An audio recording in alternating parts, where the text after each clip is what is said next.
Chapter 21. Poetry. They were sitting in Tootie's office. Tootie was on the couch with a package of frozen peas on her head. She had fainted.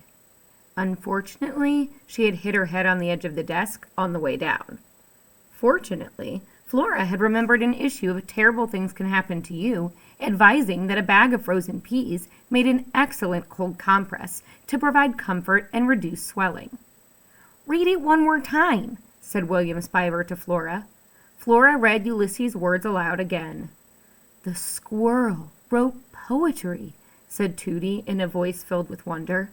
"Keep those peas on your head," said Flora. "I don't get the last part," said William Spiver. "The part about hunger.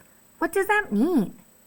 Flora turned away from the computer and looked at William Spiver's dark glasses and saw, again, her round-headed, pajamaed self reflected there. "It means he's hungry," she said. "He hasn't had any breakfast." "Oh," said William Spiver. "I see. It's literal." Ulysses was sitting on his hind legs beside the computer. He nodded hopefully.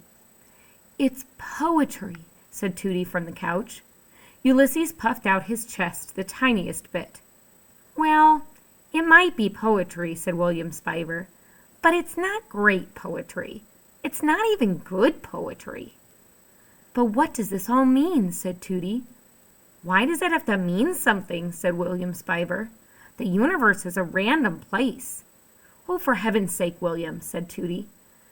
Flora felt something well up inside of her. What was it? Pride in the squirrel? Annoyance at William Spiver?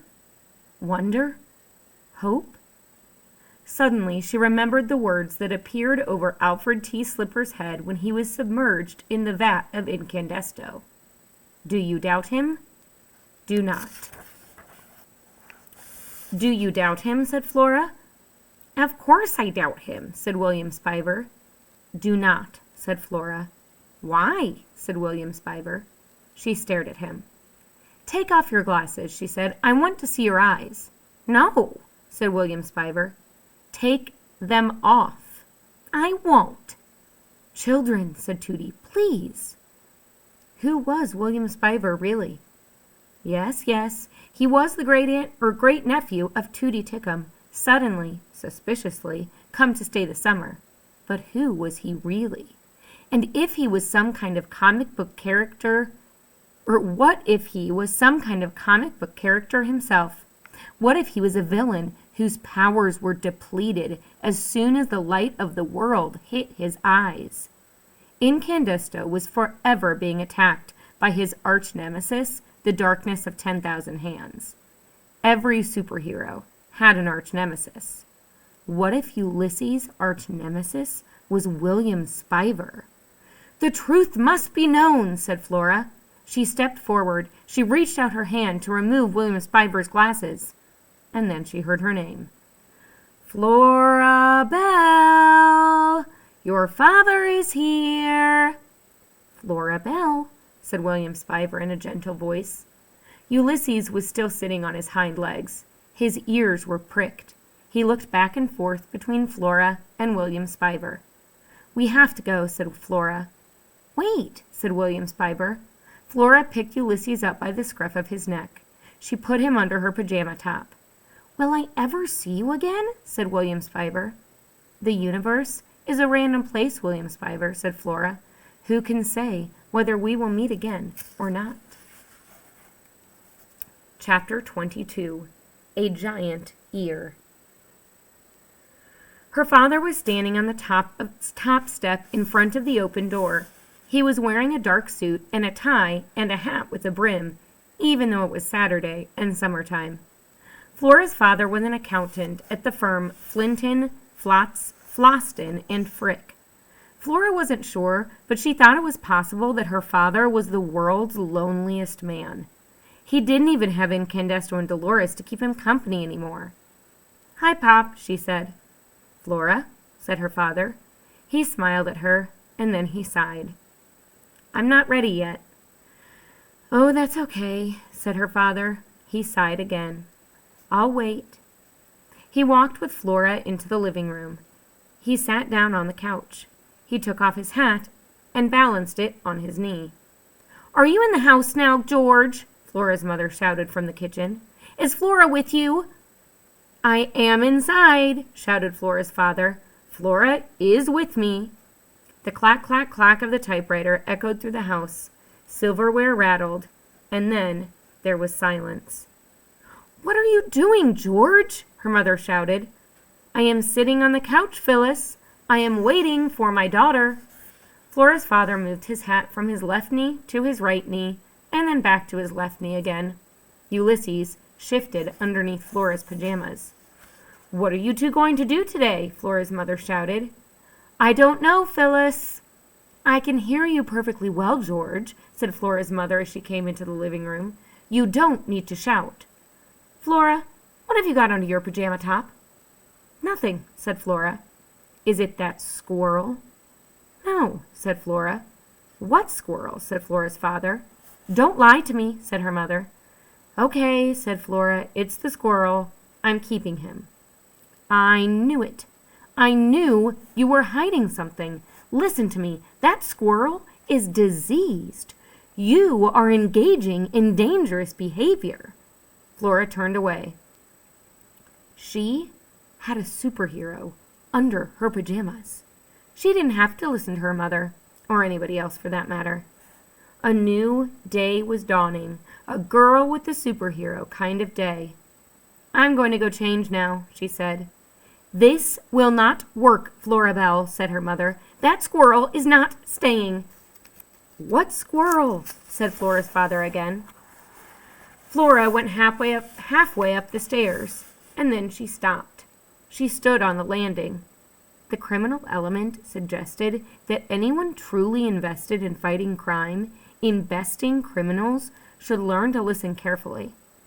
All words, at all times, true or false, whispered or shouted, are clues to the workings of the human heart. Listen. You must, if you care to understand anything at all, become a giant ear. This was what the criminal element suggested, and this was what Flora intended to do. She pulled Ulysses out from underneath her pajama top. "Sit on my shoulder," she whispered to him. Ulysses climbed up on her shoulder. "Listen," she said. He nodded. Flora felt brave and capable, standing there on the landing with her squirrel on her shoulder. "Do not hope," she whispered. "Instead, observe." She took a deep breath and let it out slowly. She held herself absolutely still. She became a giant ear.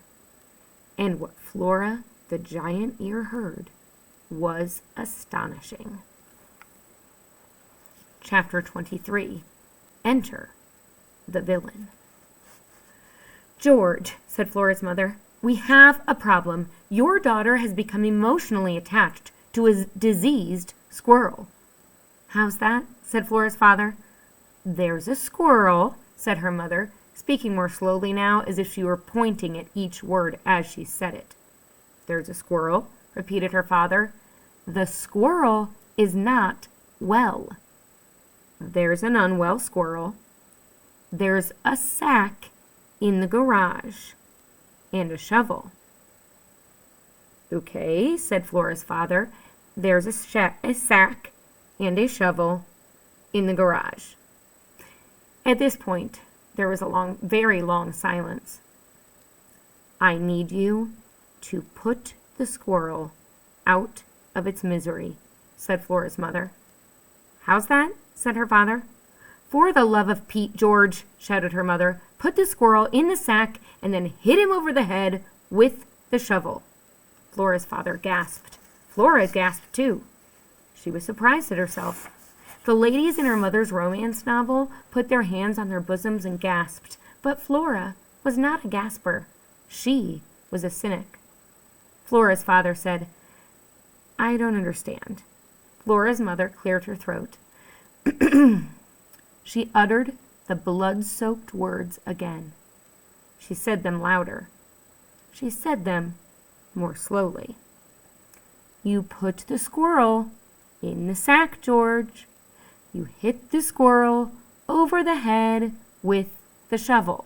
She paused. And then, she said, you use the shovel to bury the squirrel. Put the squirrel in a sack? Hit the squirrel over the head with a shovel? Said Flora's father in a squeaky, despairing voice. Oh, Phyllis, no. Yes, said Flora's mother.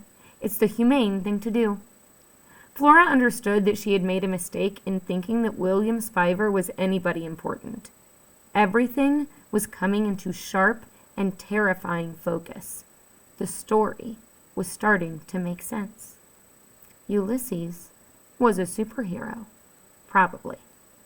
And Phyllis Buckman was his arch nemesis. Definitely.